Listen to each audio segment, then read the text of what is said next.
என்னடி சொல்றீங்க? பார்வதிக்கு அவ்வளவு துணிச்சல் வந்துருச்சா? ஆமா நந்தினி, அந்த சமையல்காரி இப்ப முன்ன மாதிரியே இல்ல. முன்னாடி எல்லாம் எவ்வளவு அடிச்சாலும் அவ்வளவும் வாங்கிட்டு ஒரு வார்த்தை திரும்பி பேச மாட்டா, அழுதுகிட்டே போயிடுவா. இப்ப என்னடானா எதுக்கு எடுத்தாலும் முறைக்கிறா, மரியாதை இல்லாம பதில் பேசுறா, எல்லாத்துக்கும் மேல கைய வேற ஓங்குறா. ஆதிக்கும் அந்த சமையல்காரிக்கும் கல்யாணம் ஆயிடுச்சான்னு தெரிஞ்சுக்கிற முயற்சியில ஒவ்வொரு முறையும் நான் தோல்வி அடைஞ்சிட்டு இருக்கேன் நந்தினி. தோல்வியை பார்த்து சோர்ந்து போயிட்டோனா அப்புறம் நாம நினைச்சதை அடையவே முடியாது ஆண்டி. நம்பிக்கையை இழந்துராதீங்க. நம்மள மாதிரி ஆளுங்களுக்கு தைரியம், துணிச்சல், நம்பிக்கை தான் மூலதனம். ஆதி வாயில இருந்தே உண்மையை வர வைக்கணுங்கிறதுக்காக தான் அவ என்ன நீ தாலி கட்டின பொண்டாட்டியான்னு கேட்டு அவனை ஏத்தி விட்டேன். அவன் என்னடான்னா அதுக்கும் மேலன்னு சொல்லி என்ன குழப்பி விட்டான்.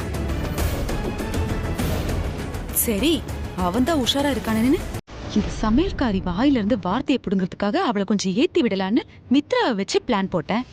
கடைசியில அதுவும் ஒர்க் அவுட் ஆகாம போச்சு. எந்த ஒரு பொண்ணும் அவளை ஆசை நாயகன்னு சொல்றத பொறுத்துக்க மாட்டான். அந்த வகையில பார்த்தா பார்வதி எமோஷனல் ஆகி மித்ரா அடிச்சது, மித்ரா கழுத்தை பிடிச்சது எல்லாம் ஓகே தான். ஆனா அந்த எமோஷனலோட பார்வதி நான் ஒன்னும் ஆதியோட ஆசை நாயகி இல்ல, அவர் லவர் தான்னு சொல்லிருக்கலாம், இல்ல பொண்டாட்டின்னு சொல்லிருக்கலாம். அப்படி எதுவும் சொல்லாம நான் யாருன்னு தெரியுமான்னு கேள்வியோட முடிச்சதுதான் எனக்கு கொஞ்சம் சந்தேகமா இருக்காண்டி.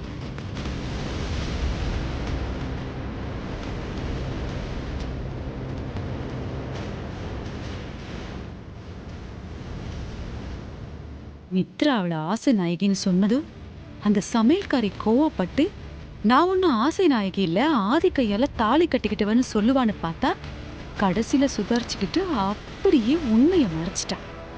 என்ன சொல்றீங்க ஆண்டி?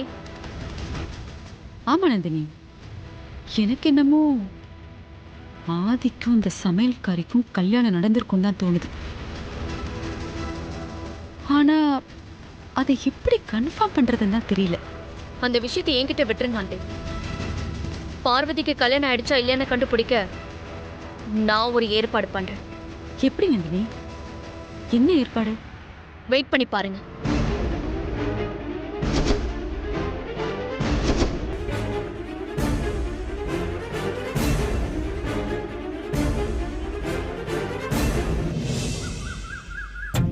தங்கச்சி பார்வதி கிட்ட இன்னைக்கு நமக்கு தேவையானதெல்லாம் சமைக்க சொல்லி ஒரு வாரத்துக்கு ஃபுல் கட்டு கட்ட வேண்டியதான். வனஜா வேற உட்காந்துருக்காளே, நமக்கு பொண்ணே கிடைக்காதுன்னு இன்சல்ட் பண்ண மூஞ்சில முழிக்க கூடாதுன்னு பார்த்தா முழிக்க வேண்டியதா போயிருச்சே. சரி விடு, நம்மளுக்கு வனஜா மூஞ்சி முக்கியமா இல்ல சோறு முக்கியமா? சோறு தான் முக்கியம். கௌரவத்தை நினைச்சா கை நினைக்க முடியாதா வடிவேலு? என்னடா இது, நம்ம வந்தது கூட தெரியாம பலமா ஏதோ யோசிச்சுட்டு இருக்கா. என்ன யோசிச்சுட்டு இருப்பா? கையில வேற கேரம் போர்டு ஆடிட்டு இருக்கா. சரி போய் கேப்போம். விரல வேற ரொம்ப நேரமா ஆட்டிக்கிட்டு இருக்காளே, ஒருவேளை தம்புரா கிளாஸுக்கு எங்கன்னா போறாளோ? தங்கச்சி பார்வதியை வேற காணோம், எங்க போச்சுன்னு தெரியலையே. வனஜா, வடிவு, நீ இப்ப வந்த? ஐயோ, பார்வதி தங்கச்சி எங்க போச்சுன்னே தெரியலையே. வனஜா, நான் வந்தது கூட தெரியாம அப்படி என்ன பலமான யோசனை? மூஞ்சி அப்படி காட்டுற? ஆமா, எந்த குடியை கெடுக்க இப்படி பலமா யோசிக்கிற? என்ன சொன்ன? சாரி வனஜா, எந்த கோட்டையங்கிறது டங்கு ஸ்லிப் ஆகி எந்த குடியேன்னு வார்த்தை மாறி போச்சு, மன்னிச்சிருமா. டங்கு ஸ்லிப் ஆகும்.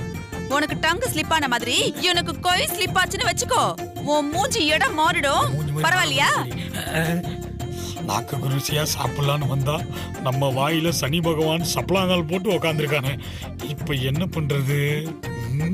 பார்வதி எங்கன்றதை எப்படி கேக்குறது? ஸ்ட்ரெயிட்டா கேட்டா திட்டுவால. இப்ப எதுக்கு வனஜா கோச்சிக்கிற? நமக்குள்ள கொடுத்து வாங்குறது புதுசா என்ன? கிச்சன்ல வேற பார்வதி தங்கச்சியை காணோம், எங்க போயிருக்குன்னே தெரியலையே. என்ன வனஜா, இன்னும் ஒரு கோவம் போலையா? போல தெரியுது. ஆமா, என்ன நீ மட்டும் தனியா உட்காந்துருக்க? வீட்டுல யாரும் இல்லையா? யார் இருந்தா என்ன, இல்லனா உனக்கு என்ன? நீ என்ன பார்க்க தானே வந்த? ஆமா, இந்த மூஞ்ச பார்க்க முடியாம தான் என் மாமனே வெளிநாட்டுக்கு போயிட்டான். இதுல உன்ன வேற நான் பார்க்க வரேனா? பார்வதி கையால ஒரு வாய் சாப்பிடலான்னு வந்தேன், நடக்காது போல் இருக்கு. ஆமா வனஜா, உன்னைத்தானே பார்க்க வந்தேன். எனக்கு இந்த ஊர்ல சொந்தம்னு சொல்லிக்க நீ மட்டும் தானே இருக்க. 1000 தான் இருந்தாலும் நம்ம 2 பேரும் ரத்த சொந்தம் இல்லையா? நீ எல்லாம் எனக்கு தங்கச்சி ஆச்சே, அப்ப உன்னதானே பார்க்க வருவேன். பார்வதி எப்போ வரும்னு தெரியலையே. ஆமா, நான் வந்து எவ்வளவு நேரம் ஆச்சு? எனக்கு ஒரு டீ கூட போட்டு கொடுக்க ஆள் இல்ல. எங்க பார்வதியை காணோம்? அவ இங்க இருக்கா. அவ சீட்டை கிழிச்சு வீட்டுக்கு அனுப்பியாச்சு. எது? வேலையை விட்டு பார்வதியை அனுப்பிச்சிட்டியா? நீ எதுக்கு இவ்ளோ ஷாக் காட்டுற? பின்ன அவ என்கிட்ட ரொம்ப நாளா திமிர் காட்டிக்கிட்டே இருந்தா. அவளை எப்படியாவது வீட்டை விட்டு துரத்தணும்னு நானும் பிளான் போட்டுக்கிட்டே இருந்தேன். அதுக்கு ஒரு சரியான வாய்ப்பு அமைஞ்சது. விடுவனா? அப்படியே அனுப்பிட்டேன். என்ன வனஜா இப்படி பண்ணிட்ட? பார்வதி இருந்தா வாய்க்கு ருசியா நல்லா சமைச்சு சாப்பிடலான்னு பார்த்தேன். என் சோத்துல இப்படி மண்ணள்ளி போட்டிய. எப்ப பாரு சோறு சோறு சோறு. வேற எதுவுமே தெரியாது உனக்கு? பீஸா பர்கர்லாம் நான் சாப்பிட மாட்டேன். மூட்டை. ஆமா, இப்ப பார்வதி எங்க இருக்கா? அவுட் ஹவுஸ்ல இருப்பா, இல்லனா ஆபீஸ்ல இருப்பா. நீ எதுக்கு எப்ப பார்த்தாலும் அவளை பத்தியே கேட்டுட்டு இருக்க? அது ஒண்ணு இல்ல வனஜா, ஹோட்டல்ல சாப்பிட்டு சாப்பிட்டு நாக்கு செத்து போயிருக்கு. அதான் பார்வதி கையால வாய்க்குறிச்சியா சாப்பிடலான்னு வந்தேன். அதை நீ கெடுத்துட்ட. இப்போ உனக்கு சந்தோஷமா? என்ன வடிவு நீ சாப்பாட்டுக்கு போய் இப்படி கவலைப்படுற? சமையல்காரி இல்லனா என்ன? உன் தங்கச்சி நான் இல்ல? உனக்கு வேண்டியதெல்லாம் வாய்க்கு ருசியா நான் சமைச்சு போடுறேன். நல்லா சாப்பிடு, கவலைப்படாத. எது? நீ சமைக்க போறியா? எதுக்கு? ஏற்கனவே செத்து போனாக்கா அடக்கம் பண்றதுக்கா? என்ன சொன்ன? இங்க பாரு, நான் உன்னை பார்க்க வரல, பார்வதி கையால சாப்பிடலான்னு வந்தேன். சிக்க மாட்டேனே. அப்படி போறத பாரு. குண்டா குண்டா வா, மறுபடியும் இங்க வருவல்ல. மறுபடியும் இங்க சூத்துல விஷத்தை வைக்கிறேன்.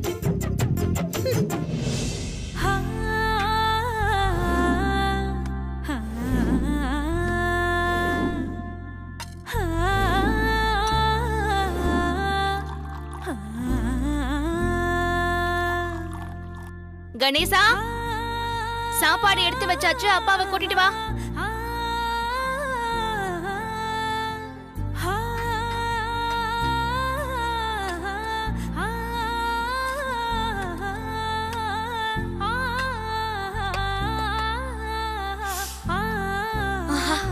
அக்கா, வாசனையே தூக்குதே.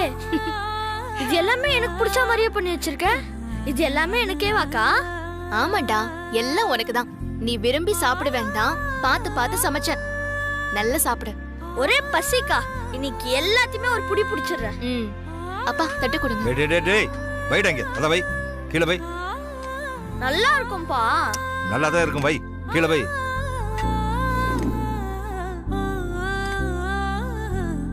போய் போய்.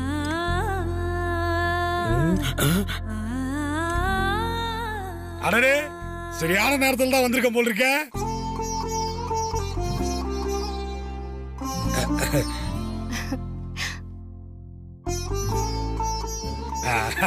நானும் இந்த ஃபங்க்ஷன்ல கலந்துக்கலாமா? வாங்கண்ணே. வாங்க தம்பி, வாங்க வாங்க. ஐயோ, கீழே உட்காராதீங்க, பாய கொண்டு வாடா. ஆனா பரவாயில்ல, இருக்கட்டும். நம்ம வீட்டுல என்ன பாய் வெட்டி கிடக்கு. தம்பி, அதை எடு. நீ எடுக்க லேட்டா, நானே எடுத்துக்கிறேன். என்ன கோக்கமா? ஐயோ, வாசனையே பிரமாதமா இருக்கு. இதெடுமா, இதெடு. ஆஹா, கேரட் பொரியல் வந்தது வீண் போல. தங்கச்சி, எல்லாம் எனக்கு பிடிச்ச ஐட்டமாவும் செஞ்சு வச்சிருக்கிய. நான் சாப்பிட வருவேன்னு உனக்கு தெரியுமா? தெரிஞ்சிருக்கு. அம்மா ஞாபகம் வந்துருச்சு தங்கச்சி. நீதான் என்ன பார்த்த முதல் நாளே சொன்னியே, எப்போ வேணா சாப்பிடுவாங்க, உங்களுக்கு வேண்டியதை நான் சமைச்சு தரேன்னு. அதனாலதான் உன் கையால சாப்பிடலான்னு ஆசையா ஓடி வந்தேன். ஓடி வந்ததுல 2 கிலோ குறைஞ்சிச்சுன்னா பாரு, அதான் இங்க சாப்பிடலான்னு வந்தேன். ஆனா நீ இப்ப சமைக்கிறது இல்லைன்னு வனஜா சொல்லிச்சே. அவன் போய் சொல்லுவான்னு எனக்கு தெரியும், அதனால நான் அதை நம்பல. அது கையால சமைச்சு தரேன்னு வனஜா சொல்லிச்சு. நான் தான் உன் சமையல வேணா ஒண்ணு வேணான்னு ஓடி வந்துட்டேன். நீங்க என்ன பார்க்க வந்ததே எனக்கு ரொம்ப சந்தோஷம். இருங்கண்ணே, உங்களுக்கும் தட்டி எடுத்துட்டு வரேன், நீங்களும் சாப்பிடுங்க. அட பரவாயில்லம்மா, நீங்களே உங்களுக்குன்னு அளவாதான் சமைச்சிருப்பீங்க. நான் வேற சாப்பிட்டேன்னா அப்புறம் உங்களுக்கு பத்தாம போயிடும். இல்லண்ணே, எனக்கு என்னமோ இன்னைக்கு மனசுக்கு பட்டுச்சு, விருந்தாளிங்க யாராவது வருவாங்கன்னு. அதனால எல்லாமே அதிகமா தான் செஞ்சிருக்கேன். அப்படியே பத்தலனாலும் ரைஸ் மட்டும் தானே. அத குக்கர்ல வச்சுட்டா 10 நிமிஷத்துல ரெடி ஆயிடும். நீங்க சாப்பிடுங்கண்ணே. ஆமா தம்பி சாப்பிடுங்க. அம்மா தட்டை எடுத்துட்டு வாமா. நீ இவ்வளவு ஆசைப்பட்டு கேக்குறதுனால சாப்பிடுறேன். சரிம்மா நீ போய் தட்டு எடுத்து வா. அட இருமா, அதுக்கு நீ எவ்வளவு தூரம் போவ? தட்டு எடுத்து நானே போட்டுக்கிறேன். அந்த தட்டு தான்மா, அதுலயே போடு. ஐயோ லேட் ஆகுது. ஐயோ நீ ரொம்ப கஷ்டப்படுற, குடுமா. புடி பிடிச்சிட வேண்டியதுதான். இரு கூட நான் போடுகிறேன். கேரட் பொரியல். ஐயோ உங்களுக்கு போடலையா? இந்தாங்க, போதுமா? போதும் போதும். தம்பி உனக்கு இந்தா, இதுக்கு மேல நீ கேட்டாலும் கிடையாது. சரி சாம்பார். குழம்பு இல்லாமலே சாப்பிட்டுலாம் போல இருக்கு. சாம்பாரம்மா? இரு போர் போட்டுக்கிறேன். அவருக்கு போதும். இப்ப இந்த பள்ளத்துல ஊத்துமா. தம்பி பள்ளத்துல ஊந்துற போறா, அப்புறம் உன தூக்க நம்ம ஊர்ல மிஷின் கண்டு முடியல.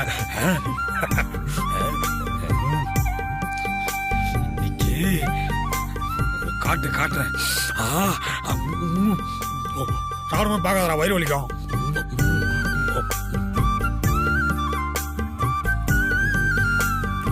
அருமை தங்கச்சி, எங்க அம்மாவோட கைப்பக்குவம் கொஞ்சம் கூட மாறவே இல்லம்மா, உனக்கு அப்படியே இருக்கு. சாப்பிடுறா தம்பி. சாப்பிடுற விஷயத்துல வயிற்றுக்கு வஞ்சகம் பண்ண கூடாது. இங்க பாரு அண்ணன் எப்படி சாப்பிடுற, அதை பார்த்து அப்படியே சாப்பிடு. ஏமா அது எதுக்கு தனியா எடுத்து வச்சிருக்க? எனக்கு வைக்கவே இல்ல. கோவக்கா பொரியல். ஐயோ எனக்கு ரொம்ப பிடிச்ச ஐட்டம் ஆச்சு. அப்புறம் போடுகிறேன்.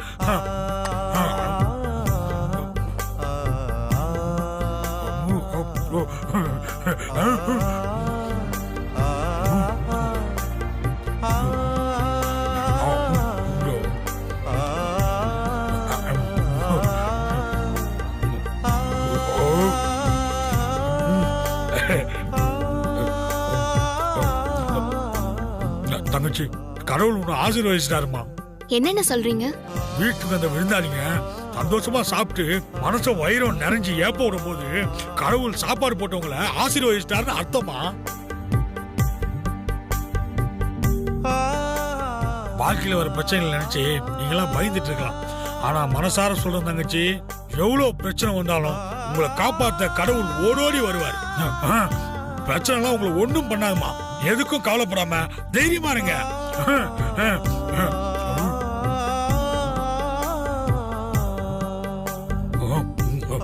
தம்பி, நீங்க வனஜாமா சொந்தக்காரங்கன்றதுனால நான் உங்களை வனஜா மாதிரி இருப்பேன் நினைச்சீங்களாப்பா? என்ன அப்படி பாக்குறீங்க? பார்வதி எனக்கு தங்கச்சின்னா நீங்க எனக்கு அப்பா தானே. நான் உங்களை அப்படி கூப்பிடலாம்ல? தாராளமா கூப்பிடலாம் தம்பி. ரொம்ப சந்தோஷம்பா. அப்படியே ஜெகன்மோகன்ல ஒரு ஹீரோ மாதிரி ரொம்ப அழகா இருக்கீங்கப்பா. ஐயா என்னப்பா, ஏன் கத்திரிக்காயெல்லாம் தனியா எடுத்து வைக்கிறீங்க? சாம்பார்ல கத்திரிக்காய் போட்டு சாப்பிட்டாதான் நல்ல டேஸ்டா இருக்கும். கொடுங்க, நான் இருக்கும்போது அதெல்லாம் ஒதுக்கூடாது.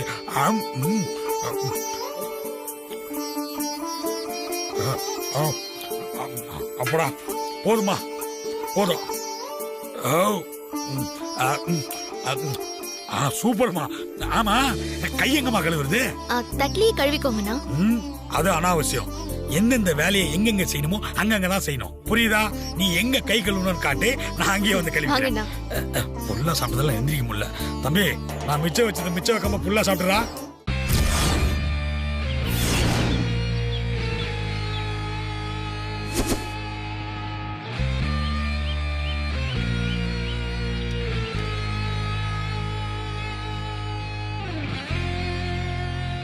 ஐயோ வந்துட்டாளா? எப்ப வந்தேன்னு தெரியலையே. நந்தினி வந்து ரொம்ப நேரம் ஆச்சா? சாரி, கொஞ்சம் லேட் ஆயிடுச்சு. It's okay, no problem. ஏன் நந்தினி, உடனே கிளம்பி வாங்கன்னு அவ்வளோ அவசரமா கால் பண்ணியே, ஏதாவது முக்கியமான விஷயமா? ஆமா ஆண்டி, முக்கியமான விஷயம்தான். என்ன விஷயம் நந்தினி? ஆதிக்கும் பார்வதிக்கும் கல்யாணம் ஆயிடுச்சா இல்லையான்னு கண்டுபிடிக்க நான் ஒரு ஏற்பாடு பண்ணிருக்கேன்னு சொன்னேன்ல. ஆமா நந்தினி, நான் கூட நீ என்ன பண்ணி வச்சிருக்க, ஏது பண்ணி வச்சிருக்கன்னு உன்கிட்ட கேட்கணும் தான் இருந்தேன். என்ன ஏற்பாடு பண்ணிருக்க? அங்க பாருங்க.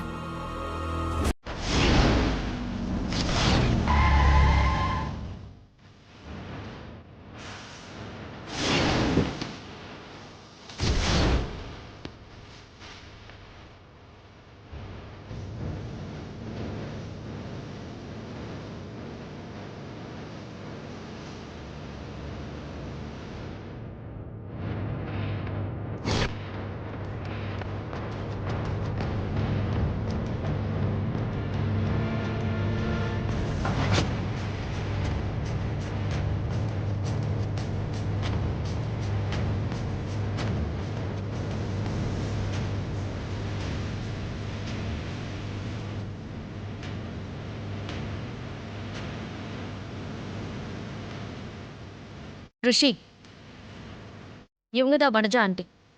தெரியும் மேடம், அதான் ஏற்கனவே ஃபோட்டோ காட்டியிருக்கீங்க. போட்டோ. வணக்கம் மேடம், நான் ரிஷி. ஆ வணக்கம். பார்வதிக்கு கல்யாணம் ஆயிடுச்சா இல்லைன்னு கண்டுபிடிக்க நான் ஒரு ஏற்பாடு பண்ணிருக்கேன்னு சொன்னேன்ல, அது இந்த ரிஷி தான். ஓ, இவரு டிடெக்டிவா? டிடெக்டிவ் இல்ல ஆண்டி, பார்வதியை கல்யாணம் பண்ணிக்க போற மாப்பிள்ள இவர்தான். என்ன சொல்ற நந்தினி? இது கொஞ்சம் ஓல்டு டெக்னிக் தான் aunty, but always gold technique. Parvathi ஒரு சென்டிமெண்ட் இடியட். அவங்க அப்பா சுந்தரமும் அப்படிதான். முள்ள முள்ளால எடுக்கிற மாதிரி, வைரத்தை வைரத்தால அறுக்கிற மாதிரி. பார்வதிக்கு கல்யாணம் ஆயிடுச்சா இல்லையாங்கிறத, அந்த சென்டிமெண்டான விஷயத்த அதே கல்யாண சென்டிமெண்ட்டை வச்சு வெளியில கொண்டு வர போறேன்.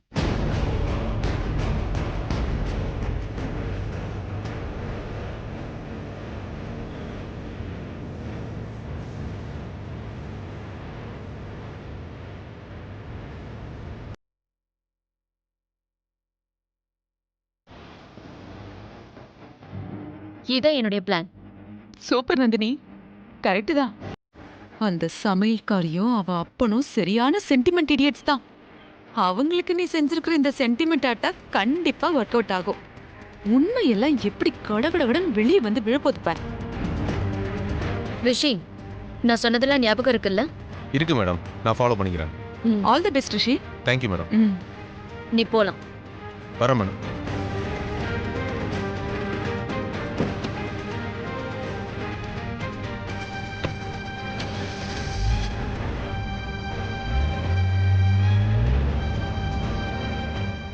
ஐடியா நல்லா தான் இருக்கு, ஒர்க் அவுட் ஆகணும்.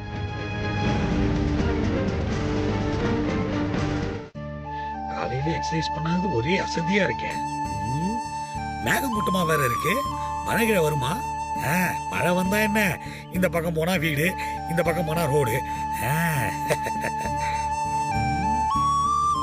அண்ணே, என்னண்ணே இங்க நின்னுட்டு இருக்கீங்க? தங்கச்சி, நீயா? என்னம்மா, ஆபீஸ் கிளம்பிட்டியா? ஆமாண்ணே, சாப்பிட்டீங்களா? சாப்பாடு எடுத்துட்டு வரமா? ஐயோ வேணாமா, இப்பதானே சாப்பிட்டேன், அப்புறம் சாப்பிடுறேன். கேட்கணும்னு நினைச்சிட்டே இருந்தேன். ஊருக்கு ஃபோன் பண்ணீங்களா? அப்பா அம்மா கிட்ட எல்லாம் பேசுனீங்களா? இல்ல தங்கச்சி, இன்னும் பேசல. என்னண்ணே இது? அப்பா கிட்ட தானே சண்டை போட்டு வந்தீங்க, அம்மா கூட பேசுறதுக்கு என்ன? அம்மா கிட்ட பேசணும்னு எனக்கு ஏக்கமா தான் இருக்கு. ஆனா அம்மா கிட்ட தான் போன் இல்லையே, அப்பா கிட்ட தானே இருக்கு. அவருக்கு எப்படி நான் போன் பண்றது? நான் தான் சவால் வேற விட்டு வந்திருக்கேன். சவாலை ஜெயிக்காம போன் பண்ணா என்னோட தன்மானம் என்ன ஆகுது? அம்மாவுக்காக நீங்க கொஞ்சம் இறங்கி போறதுல ஒன்னும் தப்பு இல்லையேண்ணே.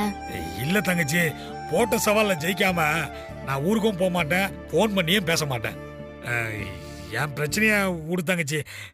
ஆனா உங்ககிட்ட ஒரு முக்கியமான விஷயம் சொல்லணும். என்ன விஷயம்? எல்லாம் நம்ம ஆதி மாப்பிள்ள விஷயம் தான். என்ன? அவர் வெளிநாட்டுக்கு போனதுல இருந்து எனக்கு போன் பண்ணாரா, என்கிட்ட பேசினாரான்னு உங்களுக்கு தெரியணும், அதானே? அவர் டெய்லி என்கிட்ட போன்ல பேசிட்டு தான் இருக்காரு. பாரா, அப்படியா? ரொம்ப சந்தோஷமா. நான் கேட்க வந்தது அது இல்லம்மா. அத பத்தி இல்லையா? வேற எதை பத்தி?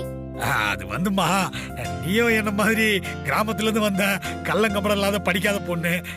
ஆதி மாப்பிள்ளையோ தங்கத்தட்டுல சாப்பிட்டு பட்டு மெத்தையில படுத்து வெளிநாட்டுல போய் படிச்சவரு. உங்க ரெண்டு பேருக்கும் எப்படி செட் ஆச்சு? அண்ணே, தப்புதாம்மா, தப்புதான். தங்கச்சி கிட்ட அண்ணன் கேட்க கூடாத கேள்விதான். என்ன பண்றது, எனக்கு 7 வயசாச்சு, இன்னும் ஒரு பொண்ணு கூட செட் ஆகலையே. ஆனா நீயே ரொம்ப நல்ல பொண்ணா இருக்க. ஆதி மாப்பிளையும் மத்த பணக்கார வீட்டு பசங்க மாதிரி இல்லையே. அப்படி இருக்கும்போது உங்க ரெண்டு பேருக்குள்ள எப்படி காதல் வந்துச்சு? யார் முதல்ல காதல சொன்னது சொல்லு. இத தெரிஞ்சுக்கிட்டா எனக்கு யூஸ் ஆகும்ல, அதனால கேட்டேன் தங்கச்சி. சரிண்ணே, நீங்க இவ்ளோ ஃபீல் பண்ணி கேக்குறதுனால நான் சொல்றேன். எங்க 2 பேர் கதையும் ஆண்டாள் மீரா கதை மாதிரி என்ன. அவர் மனசுல எனக்கு இடம் கிடைக்கும்னு நான் கொஞ்சம் கூட எதிர்பார்க்கல.